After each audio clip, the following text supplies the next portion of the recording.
Hello everyone, আসসালামু আলাইকুম। Welcome back to my channel কথার বৈচিত্র্য থেকে আপনাদের সামনে আরেকটি নতুন রেসিপি নিয়ে হাজির হলাম। আমার রেসিপিটা হচ্ছে সুজি এবং ময়দা দিয়ে তালের কেক বা ভাপা পিঠা, যেটাই বলেন সেইটা। গাইজ, এখন আমি তালটা দিয়ে দিব। তালটা দিয়ে চিনিটা তেলের সঙ্গে ভালো করে চিনিটা মিশিয়ে নিব। চিনিটা যতক্ষণ না গলে ততক্ষণ পর্যন্ত একটু মিশিয়ে নিব। গাইজ, আমি এই বাটি মেপে এক বাটি তালের রস দিয়েছি এবং চিনি আর তেলের সঙ্গে এটা ভালো করে মিক্সড করে নিব। এই যে আমি যে বাটিটা দেখিয়েছিলাম সেই বাটি মেপে হাফ বাটি সুজি নিয়ে নিলাম। তারপরে দিয়ে দিব সামান্য গুঁড়ো দুধ। তারপরে দিয়ে দিব সামান্য লবণ, যাতে মিষ্টির ভিতরে সামান্য লবণ দিলে টেস্টটা ভালো হয়। এখন এটা ভালো করে মিশিয়ে নিব। গাইজ, আমি এ পর্যায়ে ওই বাটিরই 1.5 বাটি ময়দা মিশিয়ে নিব। একবারে দিব না, একবারে দিলে মেশানোটা ভালো হয় না, এই জন্য আমরা আস্তে আস্তে পুরাটা দিয়ে দিব। গাইজ, দিয়ে এভাবে মেশাতে থাক। গাইজ, এ পর্যায়ে আমি কিছুটা নারকেলের ভিতরে দিয়ে দিব, দিয়ে এটা ভালোভাবে মিক্সড করে নিব। গাইজ, আমাদের তালের ভাপা পিঠা বা কেকটা রেডি হয়ে গেছে। ব্যাটারটা এখন দেখুন কিছুটা ঘন আছে, এর ভিতর সুজি আছে, তো এই জন্য এটা আমি রেস্টে রেখে দিব আধা ঘন্টা।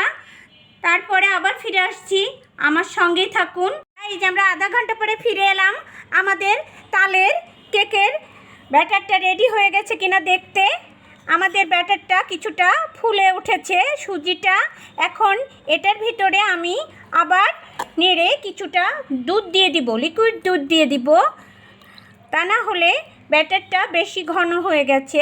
এখন এটাকে আমি আরেকটু সময় নেড়ে নিব যাতে এটা পারফেক্ট হয়ে যায়। তালের ব্যাটারটা হয়ে গেছে। এখন আমরা এটা ভিতরে 1 চামচ বেকিং পাউডার আর 1 চামচ, হাফ চামচ বেকিং সোডা দিয়ে দিব। আর সেই সঙ্গে এটা অ্যাক্টিভ হওয়ার জন্য হাফ চামচ ভিনেগার দিয়ে দিব। দিয়ে এটাকে নেড়ে নিব। গাইজ, এই দেখুন আমার ব্যাটারটা রেডি হয়ে গেছে, তালের ব্যাটারটা। গাইজ, আমি আমার সুজি তালের কেকটা আজকে এই বাটিগুলোতে বানাবো, তাই এই বাটিগুলোতে যাতে লেগে না যায় সেজন্য সামান্য তেল দিয়ে নিব। তেল দিয়ে বাটিটার চারিদিকে করে নিব যাতে সহজে কেকটা উঠে যায়। এভাবে আপনারাও তেল লাগিয়ে নেবেন। আমার বাটিগুলো রেডি হয়ে গেছে, তেল লাগানো হয়ে গেছে। এবার আমি ব্যাটারটা ঢেলে দিব। এভাবে উপর থেকে সামান্য ফাঁকা রেখে বাটিগুলোতে ব্যাটার ঢালতে হবে।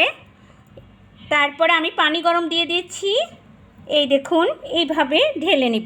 আমি বাটিগুলো একটু ঝাঁকিয়ে নেব যাতে এর ভিতরতে বাবলসগুলো দূর হয়ে যায়, বাতাস না ঢোকে, সেই জন্য।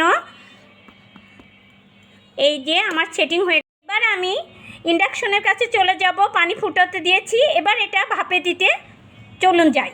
আর ইন্ডাকশনে আমি রাইস কুকারের বাটি বসিয়ে দিয়েছি এবং ওর ছাঁকনি বসিয়ে দিয়েছি।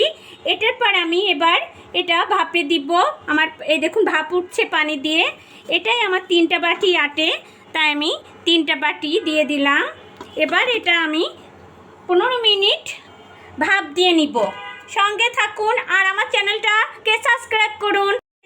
এর উপরে কিছুটা নারকেল দিয়ে দিচ্ছি এবং কয়েকটা কিশমিশ, দেখার ভালোর জন্য আমি কয়েকটা কিশমিশ দিয়ে দিলাম। তারপর আবার আমি 10 মিনিট এটা ভাপ দিয়ে নিব। আমি ফিরে এলাম 15 মিনিট পরে। আমি এখন দেখব আমার কেকটা হয়েছে কিনা। একটা টুথপিক নিয়েছি, এর ভিতরে দিয়ে দেখব কিছুটা এখনও বাকি আছে, এই জন্য আমি আবার ঢাকা দিয়ে দিব। আর 10 মিনিট পরে ফিরে আসছি। আমাদের তালের কেকগুলো, তালের সুজির কেকগুলো হয়ে গেছে। এই দেখুন আমি টুথপিক ঢুকিয়ে দেখিয়ে দিচ্ছি, এই দেখুন হয়ে গেছে পারফেক্ট।